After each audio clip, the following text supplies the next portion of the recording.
Hali nzuri kabisa. Unaitwa nani? Naitwa Mwalimu Agnes Saitoti Falanjo. Sawa sawa. Kupitia siku hii muhimu ya wanawake, wewe kama mwanamke umeipokeaje siku hii?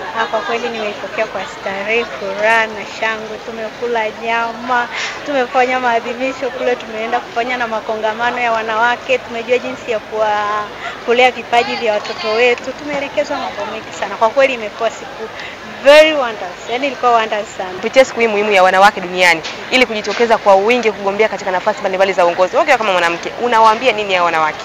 Kwanza ningewashauri kwanza tukubali kwamba Mungu tayari ashamkubali Mama Samia. Ndiyo. Na mamlaka yote mbinguni na duniani inatoka kwa huyo Mungu. Na ningewashauri kwamba ili uweze kutatua kero zako, kwanza muweke ambaye ataweza kuzisimamia.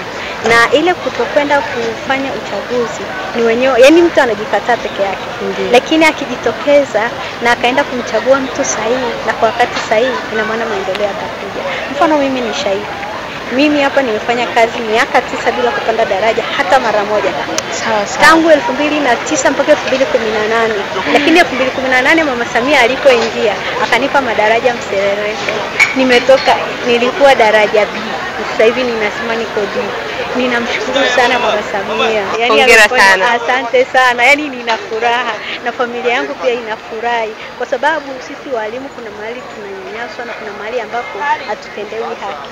Lakini alipoingia mama anayejua uchungu wa mtoto alifanya mambo mazuri na ndio maana tukawa hivi tulivyo, na mimi niko hapa nilipo sasa hivi kwa ajili ya Mama Samia. Kwa hiyo ningewashauri wasije wakapoteza hiyo lulu walioipata. Wa mama wenzangu, tusipoteze lulu Mungu aliyotupa.